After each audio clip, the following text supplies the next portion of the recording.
से शांत हूँ, जिनके गुणों के गान का वर्धमान महान जिन विचरे हमारे। समय सार परमाकम की 273, 74 और 75वीं गाथा चलेगी।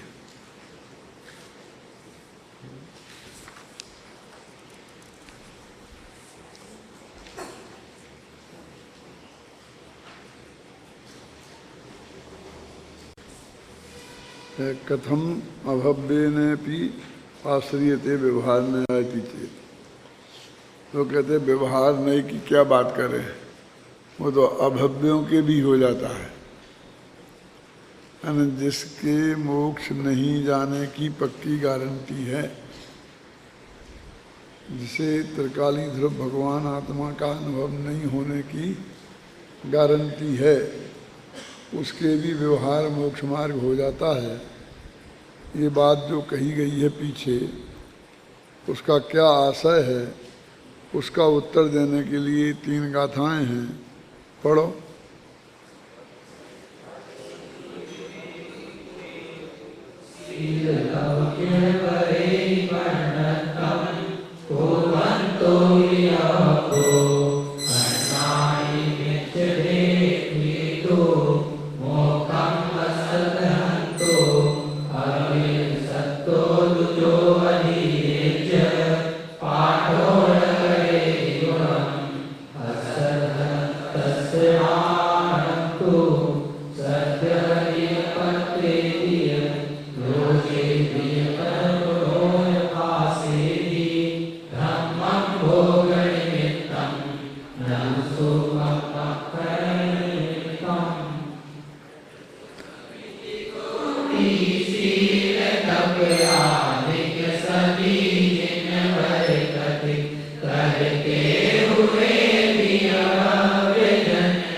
इतना वर्णन करने के उपरांत अपने शास्त्रों में आता है ना कि अभव्य भी 9वें गृहीवेग तक चला जाता है। छेड़ाला में आता है ना, अंतिम गृहीवेग की लो हद पायो अनंत बिरिया पद। तो वो एक बार नहीं, हम लाधिकांश लोगों ने अनंत बिरिया, अनंत बार वो 9वें गृहीवेग तक गए हैं अभव्य होकर के भी। तो ऐसा लगता है कि हर एक आदमी वहाँ तक गया, तो ऐसे नित्य निगोद वाले जीवों की तो कोई निकला ही नहीं है वहाँ से, तो वे कैसे गए होंगे। ये तो एक जनरल कथन है। हम और आप में से भी बहुत ऐसे हो सकते हैं कि जो 2-4 बार गए हों, ना भी गए हों, ख्याल में है ना। क्योंकि नित्य निगोद वाले जीव तो कभी जाएंगे ही नहीं, और अब इतर निगोद वाले जो अभी निकले होंगे तत्काल, वे कहाँ से पहुँच गए। तो अत्यंत स्पष्ट बात दिखती है, लेकिन वो सामान्य उपदेश की वो भाषा है, उस भाषा को तत्व ज्ञान के अर्थ में नहीं लेना चाहिए। जैसे कि तू इतनी बार मुनि हुआ कि तेरे पिछी कमंडल इकट्ठी करें तो सुमेर पर्वत जैसा ढेर लग जाए। आप कहेंगे भाई ये बात तो अच्छी नहीं लगती ना। फिर देखो, मैंने इसके लिए मैं एक उदाहरण देता हूँ कि 3 लोग को नाज जू खाए, मिटे न भूख कणा न रहा। कि 3 लोग का अनाज खाए तो भी भूख ना मिटे, पर एक कण नहीं मिलता। अपन सब ने पढ़ा है और कोई भी विकल्प अपन को नहीं हुआ है। लेकिन मैं पूछता हूँ कि 3 लोक में अनाज कहाँ कहाँ होता है? स्वर्गों में कौन सा अनाज होता है? नरकों में कौन सा अनाज होता है? तो 2 लोग तो गए ना। तीन लोक में होता ही नहीं है, अकेला मध्यलोक में होता है। तो मध्यलोक में कहते हैं कि 1/4 जमीन है और 3/4 पानी है। तो पानी में कौन सा अनाज पैदा होता है? तो 1/4 जमीन है ना, उसमें तो पैदा होता है ना। उसमें कितने पर्वत हैं, नदियां हैं, तालाब हैं, झीली हैं, जंगल हैं, उनमें क्या होता है? अब जो शहर गांव हैं जहाँ जनता बसी हुई है, उसमें भी बस्ती कितने में है, खेत कितने में है, बोलो, पेड़ पौधे हैं। मेरे कहने का मतलब ये है कि 3 लोक में उसका अनंतमा भाग भी ऐसा नहीं होगा कि जहाँ अनाज बोया जाता हो। और जहाँ जहाँ जो जितना पैदा होता है उसी को हम 3 लोक का कह देंगे। वहाँ ये ऐसा अर्थ लेने की जरूरत नहीं है, यानी अधिकतम भूख लगे जितनी लग सकती है और एक दाना नहीं मिलेगा, इतना सा अर्थ है। तो आपको अंदाज लगाने के लिए उन्होंने 3 लोग का अनाज कह दिया। कुछ दौलत राम जी ने कह दिया ऐसा नहीं है, पहले प्राकृत के शास्त्रों में, पुरातन शास्त्रों में है और वहीं से लेकर के उन्होंने कहा है। अब देखा कि भाई सिंधु नीर ते प्यास ना दाए, तो समुद्र में तो पानी है ही है ना। 3 लोग में अनाज भले ही पैदा नहीं होता हो, लेकिन समुद्र तो पानी से ही भरे हुए हैं जितने भी है। लेकिन जितना पानी समुद्र में है, उस आदमी नरक की आकार प्रकार कितना है? होगा, शास्त्रों में वर्णन होगा ना, वो अरत्नी प्रमाण वैसे जो भी है। तो इतना बड़ा पेट कहाँ है जो इतना पानी में पी लेगा? तो मैं इसको ऐसी परीक्षा करने की जरूरत नहीं है। ये तो आपको भाव की दृष्टि से उसका अंदाजा रहे। बहुत दुख है, बहुत तकलीफ है, भूख के, प्यास की, प्रतिकूलता की, इस सब की बहुत तकलीफ है। सिर्फ ये बताना उनका उद्देश्य है। तो ऐसे ये भी उपदेश है कि ये जो नकली व्रत हैं, इन व्रतों की थोड़ी महिमा कम करने के लिए वो इस तरह की उदाहरण देते हैं। देखो लिखा ना इसमें, अब बद समिधि गुप्तियो, व्रत समिति गुप्ती शील तप, ये इनको कुबंतो भी। ये कौन से? तो कहते हैं जिन बरे ही पन्नतम, जो जिनेन्द्र भगवान ने कहे हैं वे, माने और धर्मों में जिन्हें व्रत कहते हैं, तप कहते हैं, समति तो वहाँ होती नहीं होगी, शील कहते हैं, ये चीज़ें तो हर धर्म में होती है ना। तो वैसे व्रत नहीं लेना। आपको क्यों, हमारे वो व्रतों में उनके व्रतों में क्या फ़र्क है? बहुत फ़र्क है। उनके दिन भर खाना नहीं खाया, रात को खाया और उनका एक उपवास हो जाता है। और अपने यहाँ रात्रि में तो महादोष है। क्यों? ये है ना, इसलिए उनके जिन्नेवर ये ही पन्नतम, जिनेन्द्र भगवान के द्वारा कहे गए व्रतशील संयम तप, माने आगम में जिनका वर्णन है, उन व्रतशील संयम तपों की बात है। अब आगम क्या कहें, मैं ज़्यादा उस बात में कहना नहीं चाहता हूँ, लेकिन ये 12 तप तत्वा सूत्र में है बहुत से बहुत।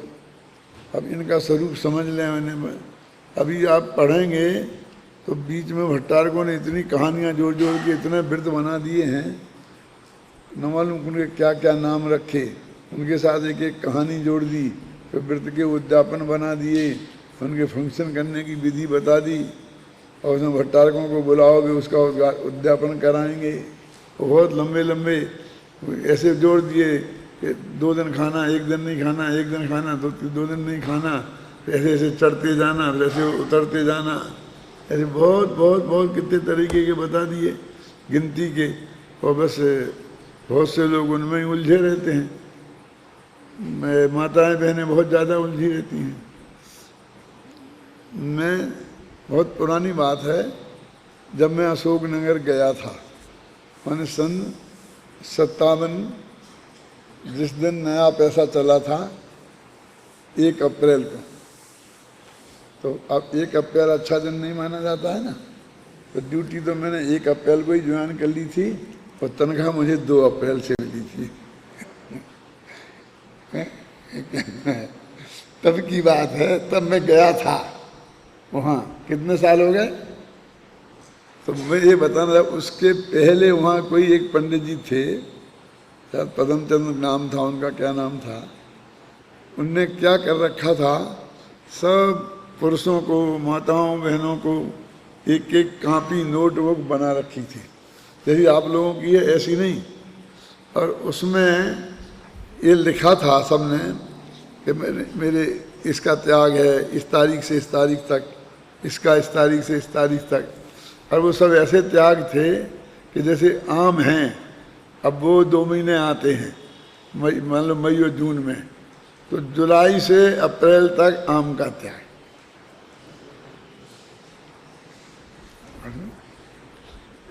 मगर वो उनने दिमाग में घुसा रखा था कि हम व्यर्थ का पाप क्यों करें, जब हमें वो चीज़ मिलती ही नहीं है, हम खाते ही नहीं हैं, तो त्याग कर दें। तो ऐसे ऐसे उन्होंने बहुत सी चीज़ें, 2 महीने के लिए इसका त्याग, 1 महीने के लिए इसका त्याग। अब महीने की फिर लिया ना, तो उसकी तारीख डाली कि इस तारीख को लिया, ये इस तारीख को इसकी म्याद पूरी हो रही, अब इसको बढ़ाना है कि वहीं समाप्त कर देना है, समझ गए ना। ऐसा बहुत बड़ी रोकड़ हर एक की उसकी बन गई थी। बराबर रोकड़ हो लिखी जाती थी, खतौनी होती थी कि कौन सा व्रत कब खत्म हो रहा है। जैसे अपने एफडी ले लेते हैं ना, वो बनवा लेते हैं बैंक की, क्या बोलते हैं, एफडी की बोलते हैं ना, और फिर वो कब खत्म हो रही है, फिर कैसे लाना, फिर उसको पैसे को कहाँ लगाना, ये धंधे में लगे रहते हैं ना। ऐसे जितने भी मंदिर के सुरता थे, सबके पास ऐसी कामियां थी। अब वो सब इस तरह के व्रत पालते थे। अब मेरा जैसा आदमी पहुंचा, जो मेरे विचारधारा, तब से ही है मेरी ऐसी, जैसे आज जो सुनते हो, मेरा चिंतन तब से ही ऐसा है। पूज्य गुरुदेव श्री का समागम नहीं हुआ था तब से, ये तो गुरुदेव श्री की वाणी से तो उसको बहुत ताकत मिल गई बाद में, लेकिन सोचना ऐसा ही था। मैंने कहा कि क्या है, मुझे उन नोट्स बुक को फटवाने में 2-4 साल लग गए। फिर मुश्किल से मतलब उनका समापन समारोह हुआ है, कोई ने 2 महीने में छोड़ दी, कोई ने 4 महीने में, कोई ने 10 में, कोई ने 4 साल में। लेकिन इस तरह की, मेरे कहने का मतलब, हमने इस तरह की प्रवृत्तियां बना ली इन व्रतों के साथ में। मैंने तब से ही ये कहना शुरू किया था, अब तक कह रहा हूं कि भाई छोड़ते हो, क्या क्या छोड़ा, ऐसे कब तक छोड़ोगे? जगत में पदार्थ तो अनंत है, और तूने 2-4 चीजें छोड़ दी, आलू छोड़ा, भिंडी छोड़ी, जो भी छोड़ा हो, मुझे पता नहीं ज़्यादा, क्यों? तो इससे क्या हो गया? यदि छोड़ना है तो ग्रुपों में छोड़ो, कि जमी कंद छोड़े प्रकृति, कि जमीन में पैदा होने वाली चीजें छोड़ी, कि हरी पत्ती छोड़ी। मैंने पूरा ऐसा छोड़ो ना कि जिससे कोई एक वाक्य में बहुत चीजें आ जाएं। और सबसे बढ़िया बात तो ये है, छोड़ते क्यों हो, रख लो। जैन धर्म में कहते हैं तुम रख लो ना, हमें 10 सब्जी रखी, 5 सब्जी रखी है ना, जो तुम्हारे पदार्थ खाने में आते उन्हें रख लो, और सारा जगत छोड़ा। अब उसमें भी वही तकलीफ है फिर, कि वो रखने में फिर वो रोकड़ वही बन जाए।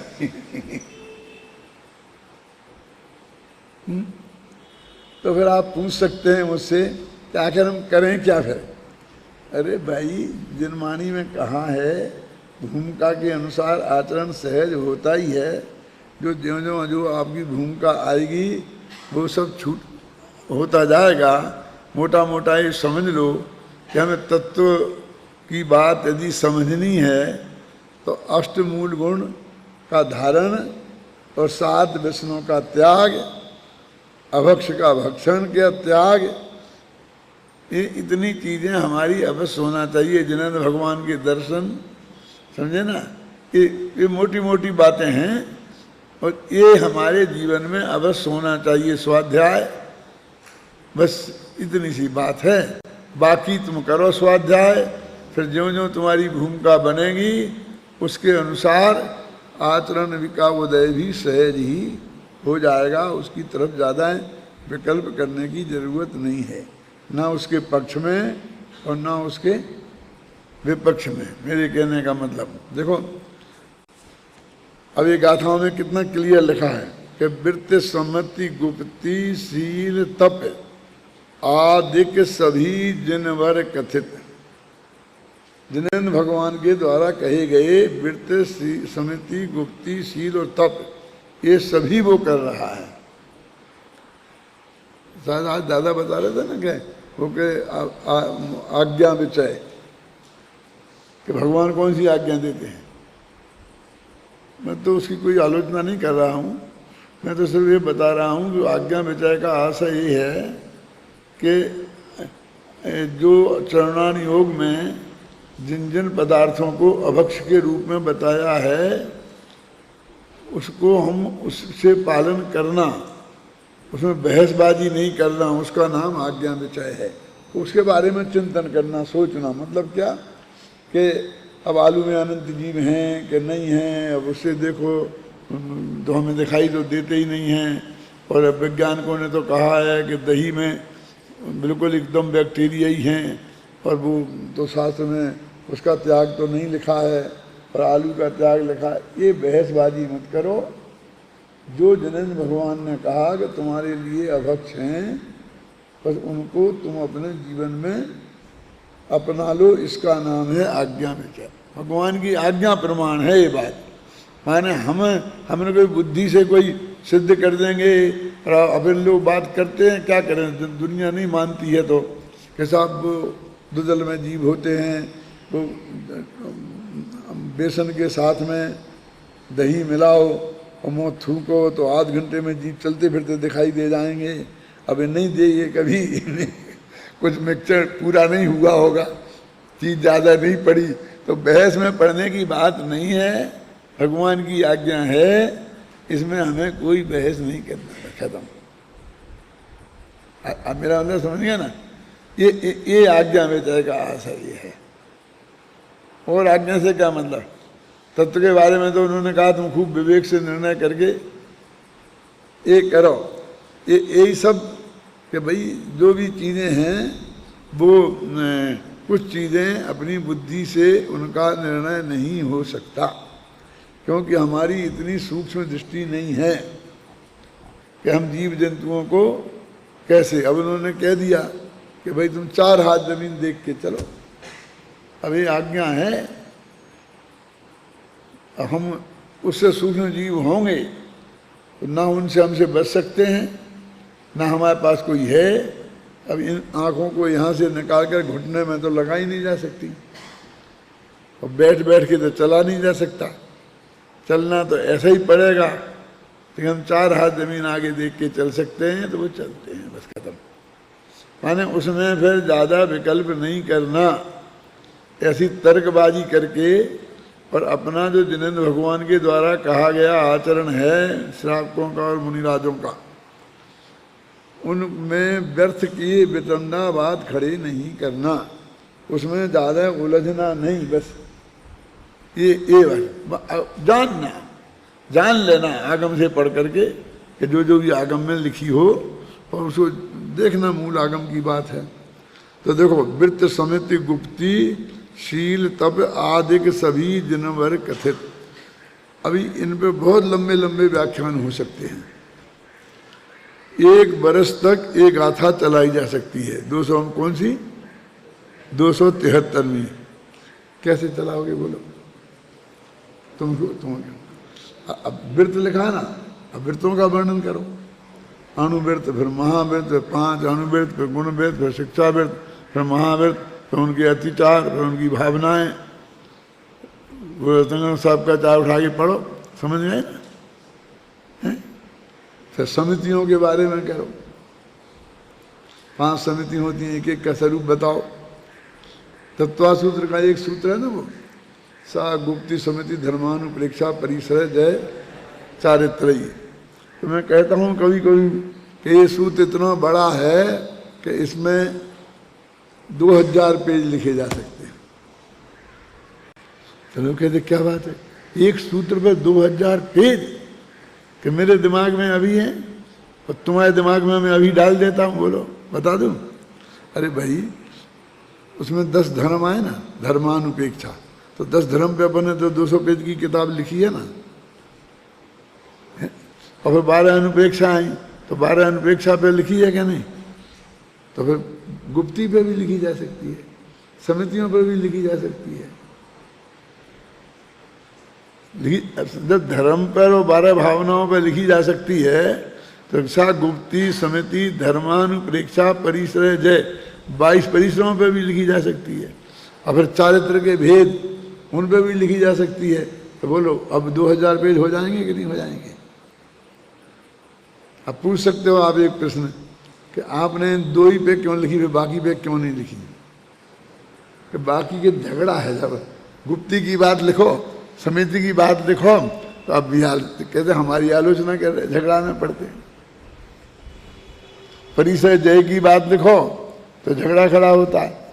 ये 2 चीजें बिल्कुल निरापद हैं और इनकी आवश्यकता भी बहुत है, क्योंकि हर साल पर्यूषण मनाए जाते हैं और सारे देश में इनकी चर्चा चलती है।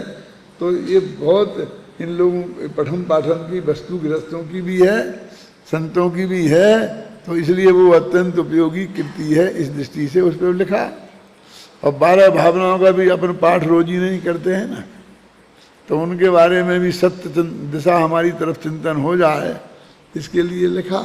कि गृहस्थों और मुनियों में ज़्यादा भेद इनका नहीं है, लेकिन गुप्ती समिति के तो सीधी मुनिराजों की ही होती ना, परिसर जय भी मुनिराजों का ही होता है ना।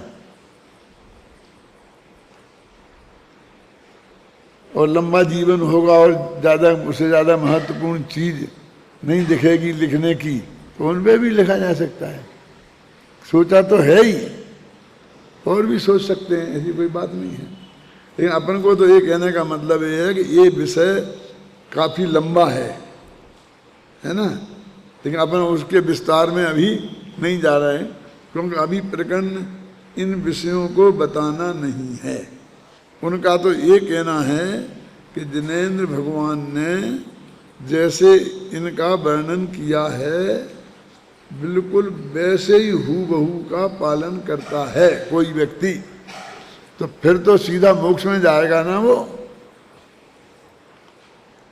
भगवान की जो आज्ञा है ना, और उसका बिल्कुल अक्षर अक्षर पालन,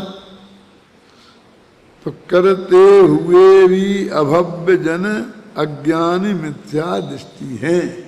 ये कर करके भी वे अज्ञानी हैं और मिथ्या दृष्टि हैं, अभव्य लोग भी कर सकते हैं। माने अभव्य, अज्ञानी और मिथ्या दृष्टि, ये भी इनका पालन बिल्कुल बाहर से कोई दोष पकड़ में किसी के नहीं आए, ऐसा कर सकते हैं। टोडरमल जी ने तो यहाँ तक लिखा कि उनका आचरण इतना निर्दोष होता है और उनकी कसाई इतनी मंद होती है उन अभव्य मिथ्या दृष्टि मुनियों की, वे निम्न गिरिबिक में जाते हैं। एक बात का आपको पता है कि नहीं, अब तो आजकल करुणान योग का अभ्यास खूब कर रहे हो तो होगा कि नग्न दिगंबर दशा के बिना कोई व्यक्ति 16वें स्वर्ग के ऊपर नहीं जा सकता। देखो शर्त नग्न दिगंबर दशा की है, भले ही वो मिथ्या दृष्टि है, गुणस्थान तो पहले ही है। बाहर का आचरण का भी महत्व है, ये बता रहा हूं। महत्व है, महत्व माने वो 16वें स्वर्ग के ऊपर नहीं जा सकता कोई भी। नग्न दिगंबर दशा नहीं हो और वेश सच्चा नहीं हो और बाहर से उसका पूरी तरह निर्दोष आचरण नहीं हो। बाहर से क्यों बोल रहा हूं? क्योंकि अंदर तो सब मामला खोखला है ना। जैसे 4 हाथ जमीन देख के चलने की बात है तो उसमें रंच मात्र भी असावधानी नहीं।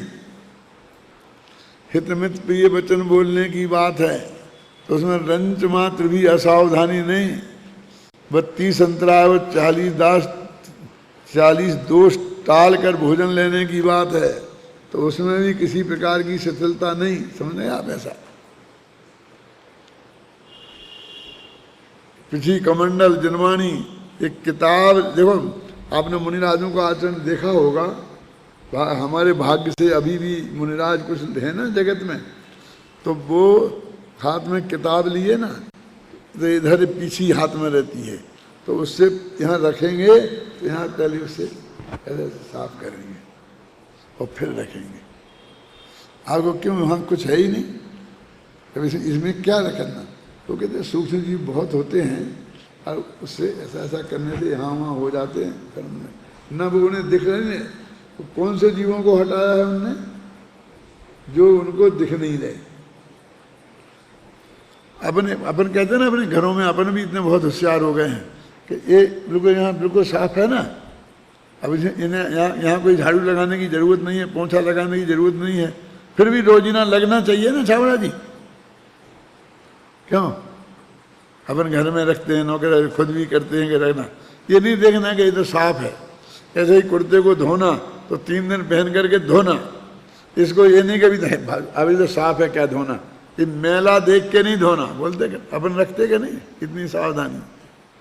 अब अपन लौकिक दृष्टि से होशियार होगा ना। अब ऐसे ही वो कहते जनवाणी की आज्ञा है कि कोई चीज उठाओ रखो तो उस पीछी से ऐसा कर लो।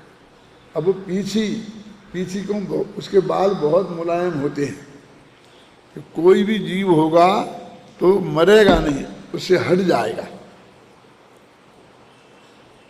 तो वो इन मर्यादाओं के पालन करने में रंच मात्र भी आलस नहीं करता, पूरी तरह सावधानी से करता है। दिन में भी आराम कर रहे हों, नहीं तो दिन में आराम करने का समय उन्हें मिलता ही नहीं है। 6 घड़ी सुबह सामायिक करें, 6 घड़ी दोपहरी में, 6 घड़ी शाम, तो 7 घंटा और 12 मिनट की ड्यूटी हो जाती है। फिर आहार, प्रवचन, जाना, उठना, बैठना, और दिन में ही सब करना है, रात्रि में तो कुछ करने ही नहीं सकते। तो कहाँ उन्हें इतनी फुर्सत है? ख्याल में आई ना, सोए। लेकिन भूमाई पिछली रैन में कछुसैन, एक करवट से आता ना, एक करवट शब्द आता कि नहीं? करवट नहीं बदलते, क्यों? कि वहां जीव जंतु चल रहे होंगे। तो यदि कदाचित बीमारी आदि में जो भी आज्ञा होगी उसके हिसाब से बदलना पड़े तो पूरी पीछी से उसको बुहारेंगे जगह जहां उसमें करवट बदलना है, पर अपने शरीर को ऐसा करेंगे। क्योंकि शरीर पे भी तो कुछ कीड़े बैठे हो सकते हैं ना। मैं ये कहना चाहता हूं कि सारे आचरण आगम के अनुसार करते हुए भी वो अभव्य है, अज्ञानी है और मिथ्या दृष्टि है। अभव्य के भी इतना आचरण हो सकता है, और टोडामल जी के शब्दों में यदि इतना नहीं हो तो वो नम्य ग्रीविक कैसे जाए। और भी कहा, गुरुदेव की भाषा में कहें तो कोई चमड़ी को खींचे और फिर नमक मिर्च ये शरीर पे लगाए आपके,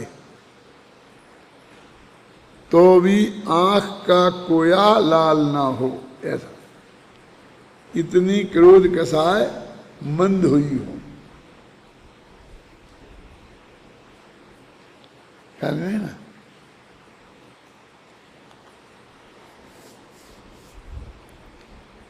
और चक्रवर्ती नमस्कार करे तो मान ना हो, ऐसी वृत्ति हो जाती है किनकी? वो नम्य गिरिविक जाने वालों की। ऐसे नहीं चले जाते हैं। आप कैसे बाहर से देख के निर्णय करेंगे कि ये सच्ची नहीं है? नहीं कर सकते। वो तो भगवान केवली के ही ज्ञान में आए। और टोडरमल जी ने तो कहा है कि तुम्हें करने की जरूरत भी नहीं है, क्योंकि ये व्यवहार है, यदि इनका निर्मल है तो नमस्कार भी व्यवहार ही है, और उससे व्यवहार देख के करो, ऐसा उन्होंने बताया। वाणी में कोई फर्क नहीं है ना, और बाहर के आचरण में कोई अंतर नहीं है। ऐसी वृत्ति हो सकती है, ये बता रहे आपको। अभव्य में और मिथ्या दृष्टि में क्या अंतर है? जानते तो सब हैं, लेकिन मैं बहुत संक्षेप में सरल भाषा में बताना चाहता हूँ। जिन्हें अभी सम्यक दर्शन नहीं है वे मिथ्या दृष्टि, जिन्हें कभी सम्यक दर्शन नहीं होगा वे अभव्य। समझ में आ गया? अभी और कभी का फर्क है बस। तो इन्हें दोनों ही ले लिए, अभी वाले और कभी वाले, कि वृत्त समित गुप्ती शील तप आदिक सभी जिनवर कथित करते हुए भी अभव्य जन अज्ञानी मिथ्या दृष्टि हैं। एक बात। अब दूसरी, मोक्ष के श्रद्धान बिन सब शास्त्र पढ़कर भी अभवी को पाठ गुण करता नहीं है ज्ञान के श्रद्धान बिन। तो ज्ञान स्वभावी भगवान आत्मा का श्रद्धान नहीं हो तो कितने ही शास्त्र पढ़ें, अब उस शास्त्र में कहते 11 अंगों पूर्व के पाठी हो जाएं, और कई जगह तो द्वादशांग के पाठी तक लिख दिया। इस समय सार में ही ऐसी गाथा आती है ना, द्वादशांग अधीज्य कोई आती है कि नहीं ऐसी कहीं, लेकिन उसका अर्थ उतना ही लेना। कहीं कुछ भी आए 11 अंगों 9 पूर्व, ये 11 अंगों 9 पूर्व क्यों है? एक बात तो आप ये समझ लीजिए कि असली मोक्ष मार्ग की बात अंगों में नहीं पूर्वों में होती है। वैसे पूर्व भी बाद में अंग के ही भेद हैं, फिर भी 11 अंग मिलाकर के जितने उनके पद नहीं होते उससे कई गुने ज्यादा पद पूर्वों में होते हैं। पढ़ना उसमें।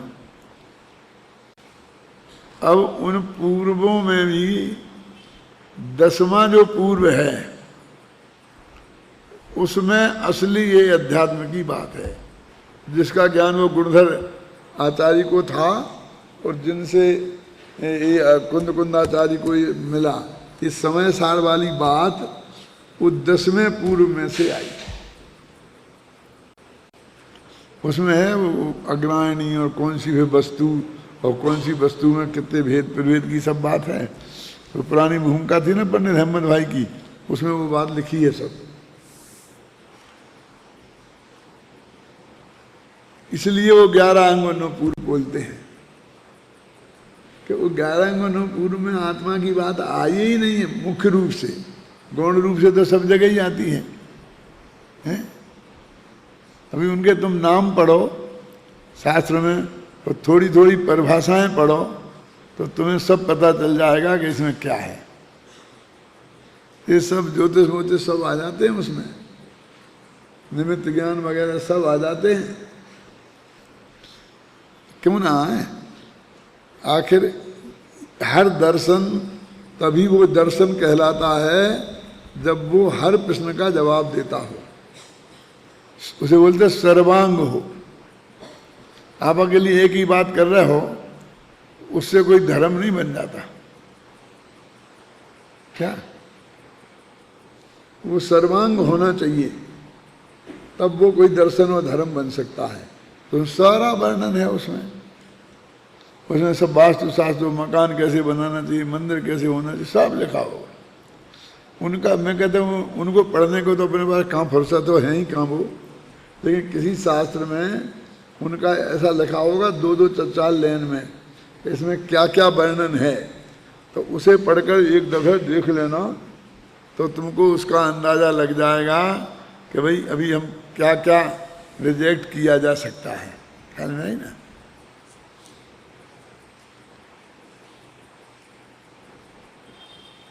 मतलब जितने ज्ञान के क्षेत्र हैं सबका वर्णन द्वादशांग में है, उसमें कुछ बाकी नहीं है, ऐसा समझ लो। अब उसमें से फिर सार तो छांटना ही पड़ेगा ना, तो वो सार उन्होंने वो 10वें पूर्व का है, वो जो कुंद कुंद ने बचाया और जो उन्हें हमारे लिए लिख के रख के गए, ये चीज़ वो उसमें थी। इसलिए 11 अंगों 9 पूर्व के पाठी भी कह देते हैं। इतना वो अध्ययन कर ले हुए, देखो ना, सब शास्त्र पढ़कर भी अभवी को मोक्ष का सिद्धांत नहीं होता है, इसलिए पाठ गुण करता नहीं ज्ञान के सिद्धांत बिन। ज्ञान माने भगवान आत्मा, आत्मा के सिद्धांत के बिना वो उनका पाठ निरंतर पाठ पढ़े, अध्ययन ही करे, मतलब वो गुण नहीं करता है। और अभव्य जन श्रद्धा करें, रुचि धरें, अरे रच पच रहें। अभव्य जीव भी धर्म की श्रद्धा करते हैं, उसमें रुचि धारण करते हैं, रचते पचते हैं, लेकिन कौन सा धर्म? धर्म भोग निमित्त, वो भोगों के निमित्त रूप धर्म, कर्म क्षय का निमित्त नहीं है, भोगों का निमित्त। क्या मतलब? क्योंकि उनका मान्यता अंदर से यही है, पकड़ नहीं आई ना सच्ची, कि ये 5 इंद्रिय के विषय भोग हैं, इनकी अनुकूलता ही सुख है। क्या? इसलिए वो कहते हैं कि इसके निमित्त वो सब जो कर रहे हैं, वो सारा क्रियाकांड वो इसके निमित्त कर रहे हैं। अब आपको कैसे कर रहे हैं, देखो कैसे करें। कोई आदमी ने महीना भर के उपवास किया है ना, अब पूछो ये काय के लिए करे, तुम्हें क्या मिलेगा इससे? उसे पूछो, उससे हृदय की अभी जरा भाषा सीख गए ना सब, नहीं नहीं हमें कुछ नहीं चाहिए, अकेला मोक्ष चाहिए, ऐसा कुछ भी बोलेंगे। लेकिन यदि हृदय के अंदर की गहराई से पूछो तो स्वर्ग ही उनका उद्देश्य है। स्वर्ग भी, स्वर्ग को जानते तो है नहीं, लेकिन वहाँ बहुत सुख है, कल्प वृक्ष है, कोई धंधा पानी नहीं करना पड़ता, सारी सुविधाएं हैं, भोग सामग्री सब है, कोई झगड़ा नहीं है, मौत नहीं है, रोग नहीं है, बीमारी नहीं है, ये सब सुन रखे ना, इसलिए उनकी बात करता। भाई उसे तो 5 इंद्रियों की अनुकूलता और शरीर आदि की अनुकूलता चाहिए। तो ये भोग निमित्त है, उसका सारा धर्म भोग के निमित्त से ही है। मैं कभी कभी आपको कहता हूं ना, उसे आलोचना की दृष्टि से नहीं देखना, कि अभी ये जितना ध्यान कराते हैं ना, योग जिसे बोलते हैं, उनसे तुम किताबें पढ़ लो उनकी, तो वो यही कहते हैं तुम्हारा शरीर अच्छा रहेगा, स्वस्थ रहेगा, सब बात रहेगी, यानी वो शरीर की ही बात करते हैं। अब उससे सब तरह की अनुकूलताएं रहेंगी। आपको यदि वो झूठ नहीं बोलने का उपदेश देंगे तो उनका बल इस पे ही रहेगा कि एक दफ़े तुम सत्य बोलोगे तो दुकानदारी जम गई, तो तुम्हें फुर्सत नहीं मिलेगी। माने वो परिग्रह जोड़ने के लिए ही सत्य बोलो, उसी के उपाय के रूप में वो सत्य की बात करेंगे आपको। आप समझे ना? अच्छा व्यायाम करो, ये करो करो, सुबह घूमने जाओ तो जम के भूख लगेगी, फिर जम के खाओ। ये भूख ठीक लगे, खूब जम के खाओ, सब खा सको, घी तेल दही, क्यों? ये इसके लिए ही उनका उपदेश ही ये है। मेरा मतलब है, वो दूसरी बातें ही नहीं करते हैं और उसको सब धर्म के ही खाते में खताते हैं। ये वृत्तशील संयम वाले उपदेश देने वाले भी आपको बिल्कुल लौकिक अनुकूलताएं मिलेंगी, इस लोक में नहीं तो परलोक में उन्होंने लौकिक अनुकूलताओं का एक नाम रख लिया है स्वर्ग। ख्याल में आई ना, इसलिए इस स्वर्ग तुमको स्वर्ग मिलेगा ऐसा कह देते खत्म। तो वो धर्म क्या लिखा ना, उन सारा धर्म उनका भोगों के लिए ही है। अपन भी अपने अंदर के कुछ टटोल के देख लें। सारे देश में हमको इस बात का सामना नहीं करना पड़ता कि भाई आप इन बच्चों को ये जैन धर्म पढ़ा रहे हो तो इनका फ्यूचर क्या है। तो जब वो फ्यूचर बोलते हैं तो इनके फ्यूचर में क्या है आप सुने, क्या मतलब है कि इनको कौन सी नौकरी मिलेगी, कितने हजार रुपये महीना की मिलेगा, ये धंधा कैसे कर सकेंगे, क्यों इनको पूरा खूब पैसा मिलेगा कि नहीं, माने परिग्रह मिलेगा नहीं, कि पाप परिग्रह माने पाप मिलेगा कि नहीं, यही अर्थ हो गया ना है? अभी ऐसी बात कहें ना तो लोगों को मजाक और हंसी आती है कि आपके घर से कोई 10 लाख रुपए की चोरी हो गई तो हमको ऐसा विकल्प आता है, आना नहीं चाहिए कि क्या ले गया है, तो परिग्रह तो ले गया है ना, वो पाप चुरा के ले गया है आपके यहाँ से। क्या चुरा के ले गया है, क्यों? ये बनारसी दास के बारे में आता है, एक कहानी चलती है कि उसके घर में आए चोर, तो सारा सामान इकट्ठा करके बांध लिया पोटली में, और अब वो सिर पे उठा के रखे तो उठा ही नहीं। तो बहुत मेहनत कर रहा था और वो बार बार गिर जाता था नीचे। तो बनारसी दास ने खुद उसको सहयोग किया और उसके सिर पर वो गठरी रखवा दी, तो वो लेके चला गया। तो मेरे वो चोर की अम्मा ने पूछा, क्यों रे कहाँ गया था, ये गठरी कहाँ से लाया? कहते नहीं कहीं नहीं, सच सच बता। कह अम्मा क्या बताऊं मैं जिस घर से चोरी लाया हूं मोटरी, ये मेरे से उठ नहीं रही थी,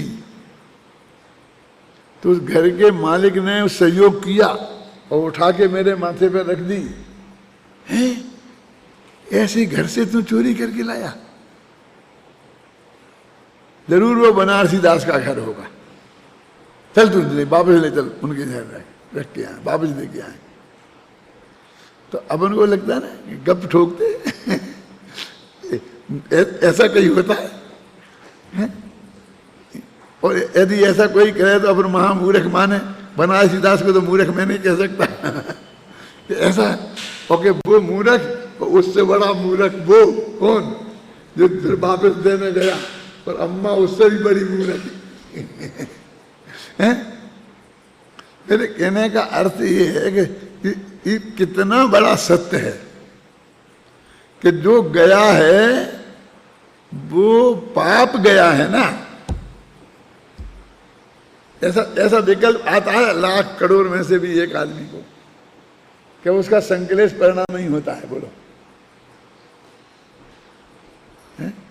क्यों? तत्व ज्ञान क्या है ताराचंद जी, कि उसका ये संयोग जब तक हमारे पास रहना था, माने उसके रहने लायक पुण्य पाप कर्म का उदय, मैं बार बार समझ के बोलता हूं पुण्य पाप, अकेला पुण्य नहीं बोलता मैं।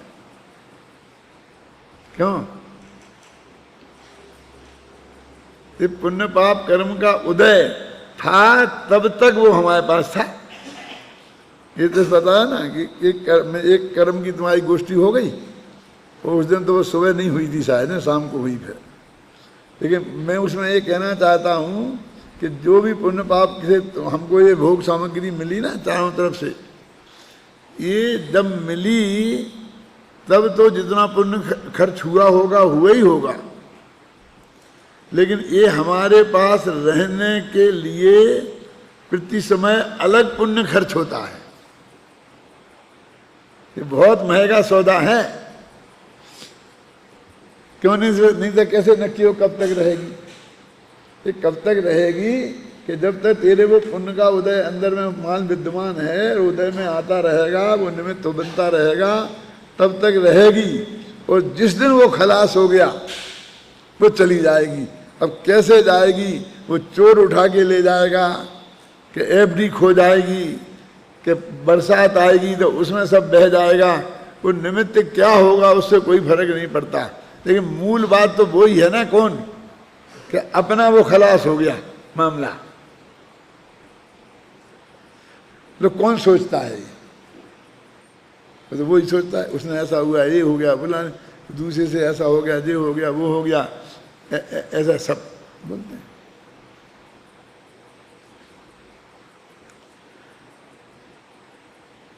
ये वहां पर कर्म पर चर्चा चली थी, यहाँ पर अपन कहते हैं ना गोष्ठी में, अभी वहां तो पंडित फूलचंद जी ने एक किताब लिखी है, और किताब में उन्होंने उस वक्त ये लिखा है कि ये कर्म मरम धर्म से कुछ संबंध नहीं है इसका। ये जो सारा जो परिग्रह है, ये सब तो समाज की व्यवस्था है। ये समाज की व्यवस्था जितनी गड़बड़ है, इसकी वजह से कुछ बहुत गरीब हैं, कुछ बहुत अमीर हैं, ऐसा उसमें लिखा है। और वे करुणान योग के इतने बड़े विशेषज्ञ, और करुणान योग के खूब उन्होंने किताबें लिखी, लेकिन उस मामले में ऐसा लिखा। गुरुदेव श्री उसका विरोध करते थे। मैंने गुरुदेव श्री के मुख से सुना है कि नहीं, ये बात सही नहीं है, ये तो कर्म के उदय के अनुसार संयोग प्राप्त होते हैं, अपने शास्त्रों में बहुत वर्णन है। और फिर वो जो एक बात रहस्य की कहते थे, वो सुनने की लायक है, कि जो पंडित फूलचंद जी कहते हैं ना, तो उनका ये सोचना ऐसा है कि मतलब पंडित जी मतलब गरीब हैं, आर्थिक दृष्टि पैसा नहीं है उनके पास, तो वो ये कहना चाहते हैं कि हमारे पुण्य का उदय नहीं है, पाप का उदय है, इसलिए हमारे पास नहीं है। ये बात नहीं है, ये तो समाज की व्यवस्था ऐसी है खराब कि जिसकी वजह से नहीं है। और जिन लोगों के पास है वो पैसे को पास पैसा आता है, वो समाज की व्यवस्था की वजह से उनके पास है। इसलिए हमको, वे कांग्रेसी थे ना, तो ये खत्म करके व्यवस्था बदलनी चाहिए।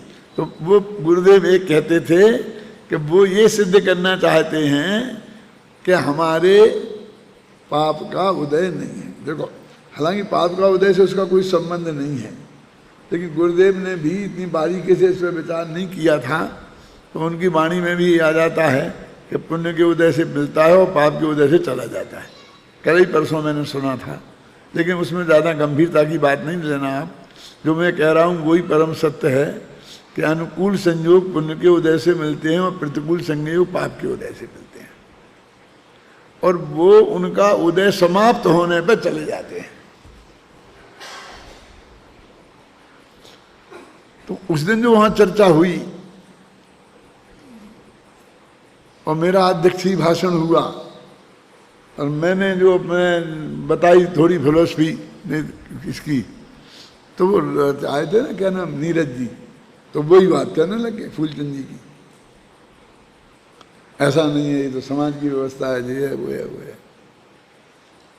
बीच में प्रश्न में तो बोल रहे थे ना, तो मैंने कहा मुझे वो सब मालूम है, फूलचंद जी ने किताब में लिखा है, वो आप बोल रहे हो, तो उसको मैंने बहुत गहराई से अध्ययन किया है, और अब मैं आपसे कह रहा हूं कि जो मैं कह रहा हूं सत्य, परम सत्य वो ही है। लेकिन नहीं, वो उसी पर अड़े रहे, यानी अपने को कर्म फिलोसफी का बहुत बड़ा विद्वान मान रहे थे, और साथ में एक बात कह रहे थे। इन दो बातें एक साथ कैसे बनती हैं? मैं तो सिर्फ अभी आपसे ये बात कर रहा था कि हम लोगों में से कितने लोग ये सोचते हैं कि ये जो संयोग वियोग हो रहा है, परिग्रह का, स्त्री पुत्र का, सब अनुकूल प्रतिकूल संयोगों का, उसमें तत्समय की योग्यता अपनी और उन पदार्थों की कब कैसा परिणमन होना है, और हमारे कर्म का उदय निमित्त, ये दोनों उपादान निमित्त हो गए। कि किसी दूसरे का इसमें कुछ हस्तक्षेप नहीं है।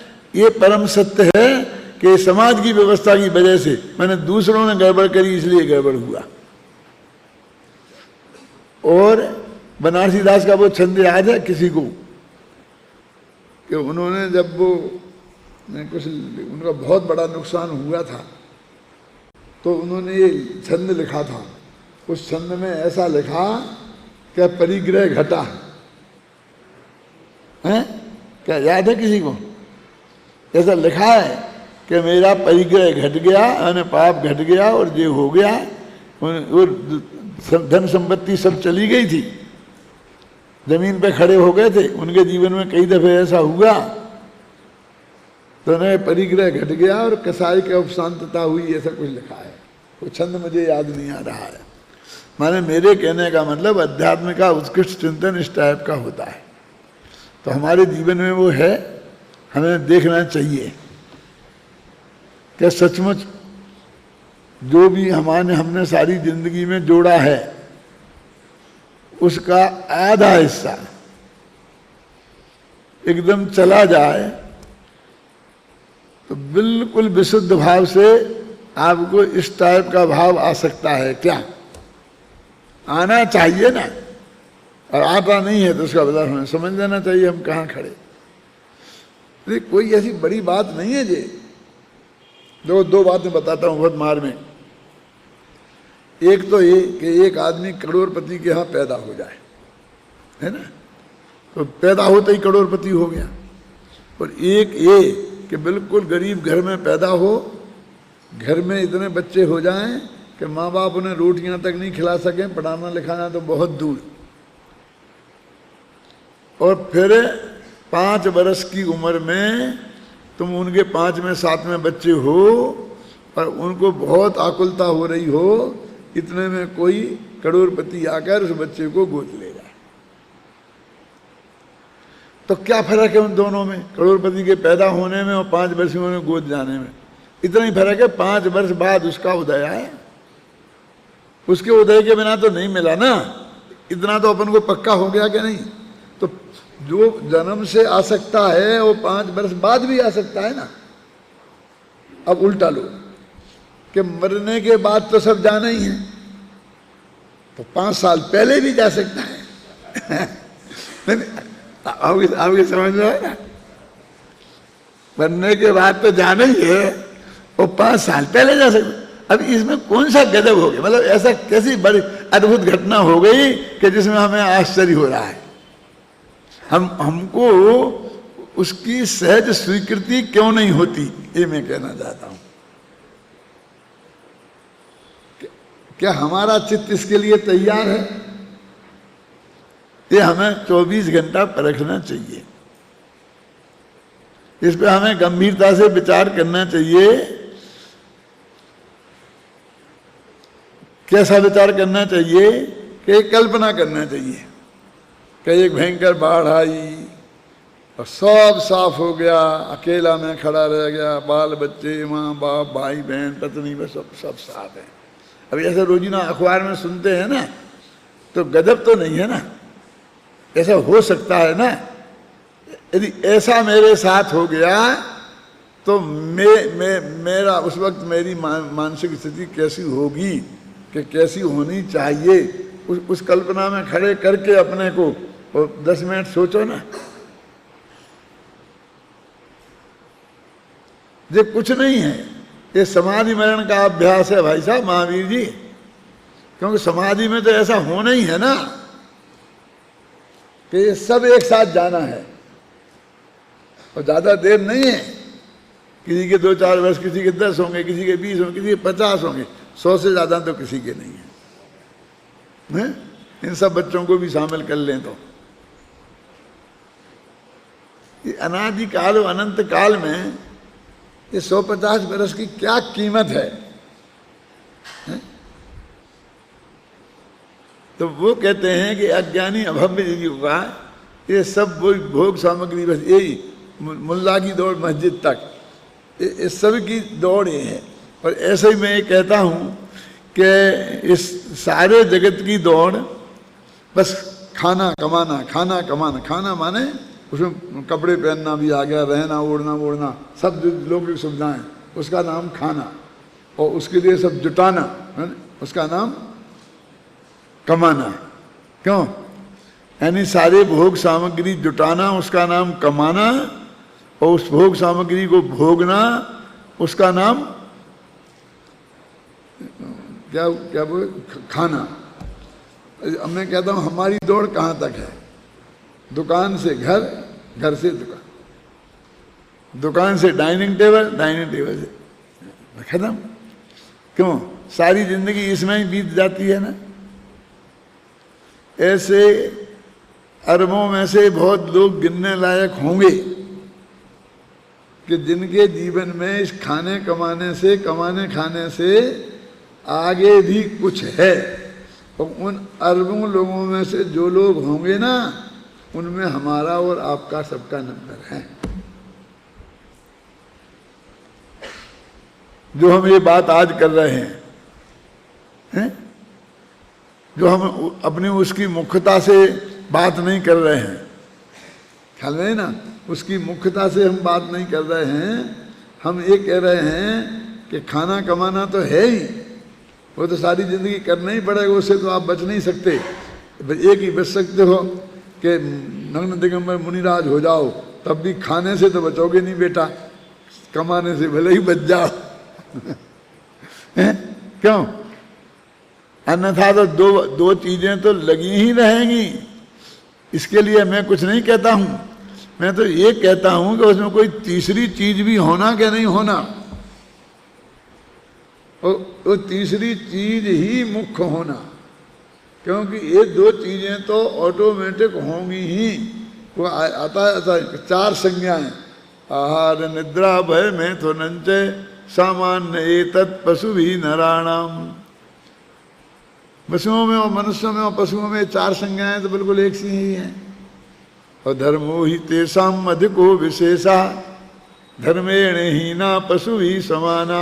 एक धर्म ही ऐसा है, जो ये असली धर्म जो अपन बात कर रहे हैं, जिनमें ये विशेष बात हो सकती है।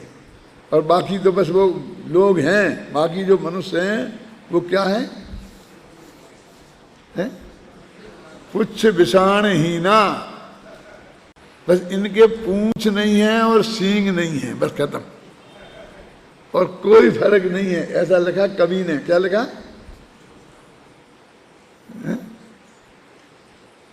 कि मनुष्य होकर के भी वे बिना पूंछ और सींग के हैं, बस इतनी सी बात है।